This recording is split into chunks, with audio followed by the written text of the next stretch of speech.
My name is Raul Mosqueda, Dr. Mosqueda, and I'm a general dentist. I've been a general dentist for about 30 years, and most of the 30 years I have practiced here in Bay City. I grew up in a small town in Texas, La Pryor. La Pryor was about 45 miles from the Mexican border. Back then, the small town had a population of about 1,000 people. Half of them were Anglo and half of them were Hispanic. Most of the Hispanic were farm workers, migrants, our family included. And I guess as a child growing up in Texas, I never really in my wildest dreams ever believed that I would become a dentist someday. My inspiration to become a dentist really didn't happen until I left the Pryor and joined the service. I went into the U.S. Navy, enlisted into the U.S. Navy in 1968, and after my enlistment, I started working at a hospital, and later got acquainted with some people that worked in the dental field, and they sort of talked me into becoming interested in becoming a dental technician. So for 4 years, for the 4 years that I was in the Navy, I was doing the work of a dental technician, working with dentists. And this is where I obviously cultivated my desire to become a dentist. When all of us were 7 in the family, four boys, 3 girls. And when all of us got old enough to work, my dad said, I think it might be time for us to maybe follow the migrant stream up north. We ended up coming to Michigan because a lot of the family, aunts and uncles, had decided to settle out of the migrant stream here in Michigan. So I was, I believe, 11 or 12 years old when we started coming up here to Michigan. And we would leave Texas, I believe, early May, come into the Saginaw Valley, and we ended up hoeing beans, thinning sugar beets. Sometimes we would head down to Ohio, to around the Toledo area to pick tomatoes.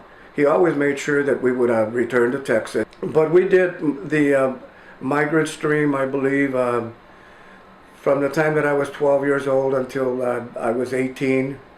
When I graduated from high school, I told Dad, I said, I think I'm ready to move on to something different, Dad. As I indicated earlier, that my motivation, inspiration, my passion for dentistry started while I was in the service as an enlisted serviceman. I really enjoyed the kind of work that I was doing. Back then I was assisting dentists to do their restorative work. And I also went on to do a lot of the different things that dentists do. And then I would move on to help other dentists do root canals, stay there for a few months, and then move on to another dentist that we used to do oral surgery. And then move on to work with a dentist that would do the dentures and partial dentures, crowns and bridge work. Doing that in contrast to having the experience of work as a migrant, of course, is a world of difference. Once I left the service, I came back to the U.S. and applied myself decided that I wanted to become a dentist, and started doing my undergraduate work. And obviously to become a dentist, it takes a long time. It took almost 8-9 years. So you can understand people looking at me and saying, so you're going to become a dentist, and when is that going to happen? Because here you've been in school for 8 years, 6 years, and you're still not a dentist. I ended up getting my dental degree from Indiana University School of Dentistry. That's where I received my doctor's degree in dental surgery. I ended up starting off working for Health Delivery Incorporated, and working for them gave me a chance to work with the local community during the year when the migrant population came into the state of Michigan. We obviously set aside time to provide dental care to the migrant people that were in the area.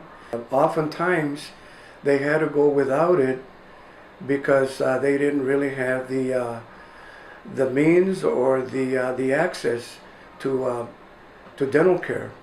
So for me, it was a tremendously gratifying experience. I can tell you that I was the only Mexican American in my class. Every year, the School of Dentistry will accept 100 to 120 students. And out of the 112 students that were accepted in my class, I was the only Hispanic. I think it was more a cultural shock when I was doing my undergraduate work at Michigan as a Mexican American than being a Mexican American in dental school. In dental school, that's a professional school. Obviously, students are a little older, and my experience was, I have to say, it was one of the best experiences I have had.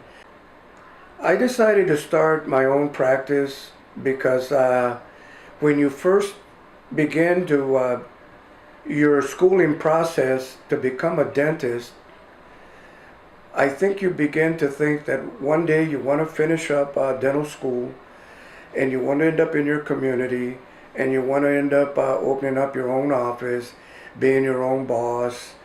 And that is usually how people begin to think as you begin your educational process. But I ended up working for a nonprofit, which obviously I enjoyed a lot working for the nonprofit. I worked for them for 13 years. It really was a great experience because it allowed me to establish myself in the community. It allowed me to gain a lot of experience. So I ended up leaving the company, and I ended up opening up a small space not too far from where I'm at right now. And I ended up renting space. But after 5 years of renting and paying someone else's building, I decided, hey, I think I'm going to go ahead and invest in my own building and be my own boss. You got to have a dream, and then you have to be persistent. I think you have to be persistent, you have to have perseverance, and the rest of it will come. Anyone can actually be whatever they want to be if you're willing to put in the work. My work, I do it every day, and at the end of the day, I just hope that I have contributed a little bit to improving the life of people in our community. So when someone recognizes what you're doing, obviously you have to feel excited. Yes, I'm very happy, and it's really exciting to be receiving this award, and I'm very thankful and humbled. Mm-hmm.